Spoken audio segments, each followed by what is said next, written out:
Bonjour mesdames et messieurs, et bienvenue à cette édition d'information sur Camer TV Info, la chaîne d'analyse de l'actu au Cameroun. Ne rien taire pour plaire, ne rien dire pour nuire est notre credo. Voici pour commencer le titre de cette édition. Cette vidéo est réalisée à partir d'un post de Kan Owalski Abeille sur sa page Facebook intitulée « Sur le soutien de Patrice Nganang à Djaili Amadou Amal ». Mais avant de détailler l'intégralité de son contenu, veuillez prendre 3 secondes pour vous abonner à nos pages Facebook Camer TV Info ou sur YouTube Camer TV Info. Un like pour une souscription à nos médias pour ne rater aucune de nos futures publications est fortement conseillé. Voici la teneur du post dans son intégralité. Sur le soutien de Patrice Nganang à Djaili Amadou Amal, dans sa course vers le célèbre prix Goncourt, l'écrivaine Djaili Amal a pu, comme on l'a vu, bénéficier du soutien ardent de son compatriote et collègue Patrice Nganang.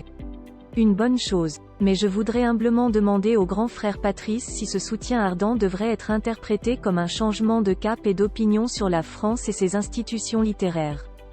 Il y a 20 ans, en marge du sommet de la francophonie, il commettait un article qui fit bavarder nombre d'auteurs francophones, « Écrire sans la France ». L'intitulé de cet article est assez explicite qu'il n'est point besoin de revenir sur son contenu.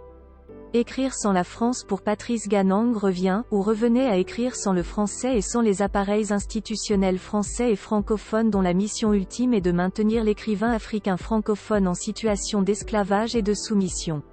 Ma question au grand frère Patrice est de savoir si son soutien à Amal, qui a « écrit avec la France », peut être considéré en soi comme un repositionnement idéologique par rapport à ce qu'il a développé par le passé ?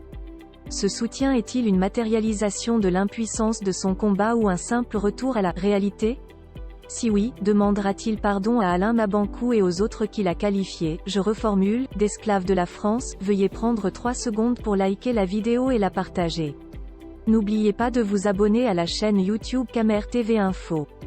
À bientôt pour de nouvelles publications. #End. Anglophone génocide.